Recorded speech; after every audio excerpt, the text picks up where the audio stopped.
Hello and welcome back to Let's Play Super Mario RPG. I'm ShadowyProductions, and we are going to continue our journey through Bowser's Castle, or Bowser's Keep, or whatever you want to call it.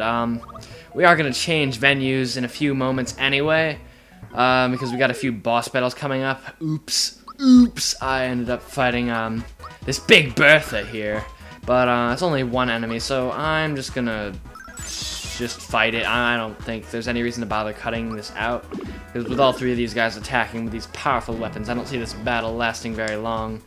But anyway, we're finishing up like literally one of the last rooms, the second to last room of the actual Bowser's Keep. We've just got all these thwomps stomping or crushing the floor, or just stomping things, making the room shake, which makes it kind of hard to move, because every time one of the thwomps hits the ground, Mario stops for a second. So once you get past the randomly spawning bullet bills and all that stuff, you'll finally get into this room, which is identical to the room where you first faced Bowser, and you'll find Boomer. I'm impressed you made it this far. I didn't think you could. Well, I did. Oh, feisty little fellow, aren't you? But this is the end of the line. Now you've got to deal with me, on guard, and then you fight him, as you could probably tell. And so this is one of the many not so memorable bosses that you'll be fighting for the last segment of the game. It's the first string of many bosses, or actually I think Magic Koopa was the first of many not so memorable bosses. See, I already forgot about Magic Koopa. That's how not memorable these bosses are. There's just so many of them. If there were fewer of them, then they wouldn't be so forgettable. But either way, I'm not sure if I'm doing this right. I know he changes color eventually. He changes blue, and when he's red, you're supposed to attack him a certain way, and when he's blue, you're supposed to attack him a certain way. But I'm not sure if I'm getting the different ways mixed up. Like, I think with one of them you're supposed to use physical attacks, and the other you're supposed to use magic attacks, but I don't remember which one is which. So, I'm not sure, but either way, he's taking plenty of damage, so it doesn't even matter at this point, I don't think. But, yeah, this is a very quick battle. In fact, I don't think it's gonna last much longer than this. Oh, that's a little more damage than before. I think he might actually, be weaker to physical attacks in his blue form, so yeah, I'd say go with physical attacks when he's blue, and maybe magic attacks when he's red. Not so sure about that. But either way, right now he's dead, so it doesn't matter. This is absurd! I can't be defeated by them! I won't let this happen! I won't fall in battle. So, what a bunch of douchebags! Oh, I'm just gonna kill myself. And so he literally just cuts the chain and kills himself. I don't need your sympathy. I am a soldier. I am prepared to go. Take a dive, gently ho! And then he just cuts the string or whatever, and... Or no, that shy guy just lets him go, and he commits suicide. Oh, poor Boomer, but not to worry, a little fall isn't gonna hurt you. Yeah, I don't think we're that high up, you're right. Good point, Chandley ho. We are not high up at all, so I don't think he's gonna die, no. No. Not at all, but anyway, now this part I don't get. This is one of the most confusing parts in the whole game. I don't know why they're dancing.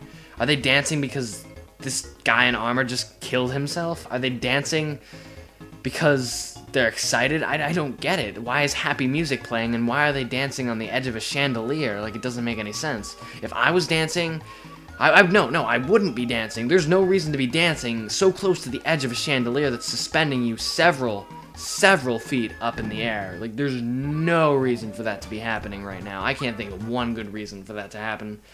You should not dance on a chandelier that is that high up, especially near the edge. No, don't do it. Don't do it. Like bomb jumping in Ocarina of Time. You should not do it. Don't do it. Bad. I'll find you if you do it. Oh, but anyway, immediately after that battle, you start fighting this guy, Exor. Exor. He's kind of a memorable boss, but only because he's a giant sword with two faces and like 4 different points to attack. And I'm not even exaggerating. There's Neo Squid, there's Right Eye, there's Left Eye, there's Exor himself. So it could get a little intimidating the first time because you won't know what to attack, but it does give you a little hint at the beginning. It says that right at the beginning that something like he's protected or something like that, or his eyes protecting him. So basically what you have to do is focus all of your attacks on one of his eyes and just keep attacking it, ignore everything else. If you don't attack his eye first and you just try to attack Exor, you'll only do, I think, like 1 damage. So you want to take out one of the eyes first, and when it starts like swirling around like it is now, that means it's dead basically. So that's when you start attacking the that little skull thing up there. That's Exor. Just keep doing damage to him, and eventually this sword thing will die. I'm not sure what that other face is though. I guess that's Neo Squid. I don't know. Kind of confusing. Not sure why that sword has 2 faces on it, and I don't know how they can coincide with each other without killing themselves. Though I'm not sure how a sword would kill itself, because you can't exactly like bend the blade around and stab the hilt with the blade. But I digress. I do digress, like seriously. I need to stop digressing. This digression has gone on long enough. But as you'll I don't know if you've seen yet. I'm not sure. I think that the eye hasn't come back to life yet, but either way, eventually, if you just, if you take long enough, yeah, see that? If you take long enough to, if you take too long to actually beat Exor, the eye will come back to life. So you'll have to actually kill the eye again, and because if you don't, his barrier will be back up, and you'll have to take care of that. Gotta do some healing with Peach, or Toadstool as she's referred to in this game. When did she actually start being referred to as Peach, I wonder? I know she said Peach in Super Mario 64, like, in that very, in that note she gave Mario in the very beginning of the game. She said Princess Toadstool, and then she said Peach right after that. So, I'm not sure if that was necessarily, like, the first game, though. That's the first game, or the earliest game I can remember in which she was actually called Peach, but I don't know if it's actually the origin. It's probably not. I'm just kind of spitballing here. But if I had to guess, that'd be my guess. And once again, Exor, his eye is now dead once again, or out of commission, or whatever you want to call it. Either way, his eye is not going to last much longer. It's not going to come back before I finish this battle. I just know, even though we took out Geno, or he didn't take him out, he turned him into a scarecrow. And I don't know if I ever explained this, but if you're turned into a scarecrow, you just can't attack or use items. You can still use your special attacks, which is stupid. Not that I'm complaining, but like Geno, if he was still a scarecrow right now, he wouldn't be able to use this the star gun right now. But he could, he could use his Geno beam. He could use anything.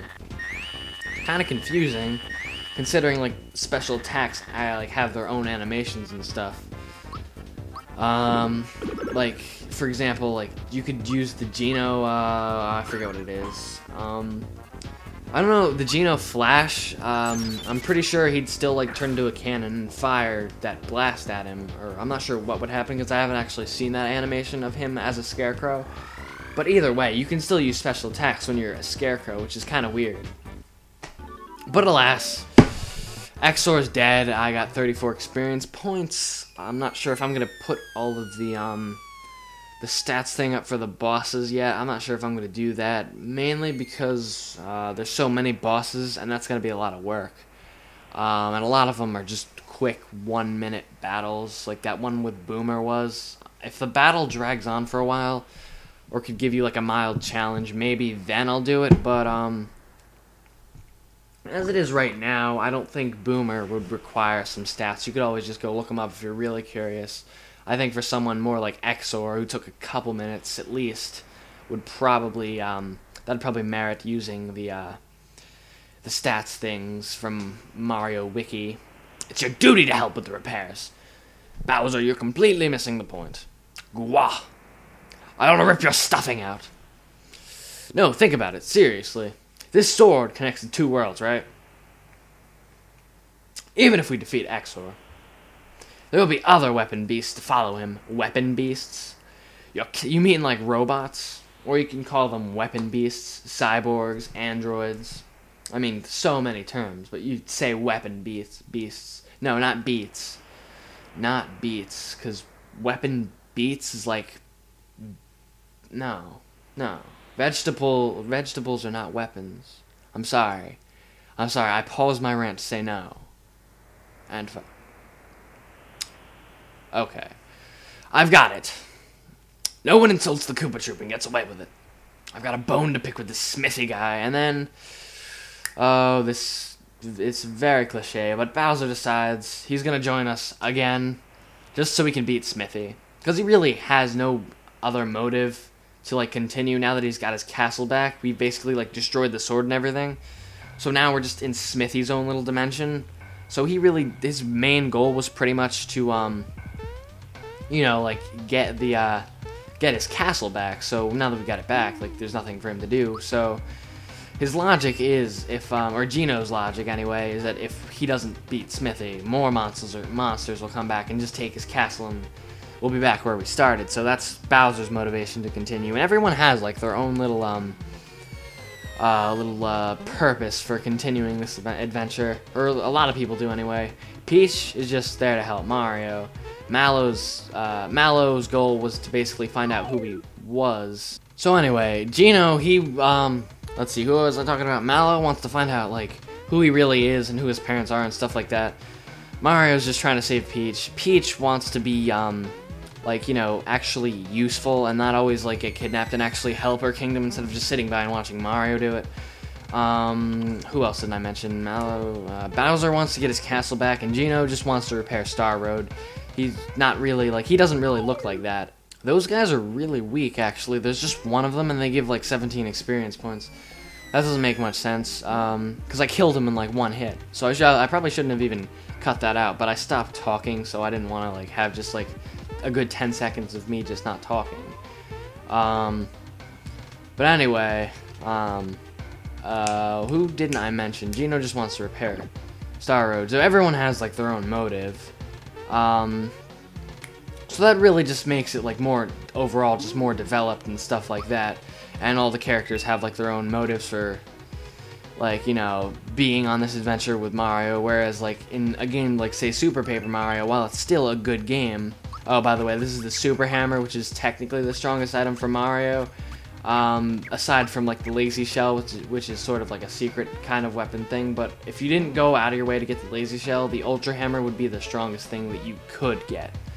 But anyway, that the whole motive thing adds more depth to all the characters, and it makes it more like, it's more developed than, say, Super Paper Mario with just these random pixels. But anyway, I'll see you next time when we fight this guy.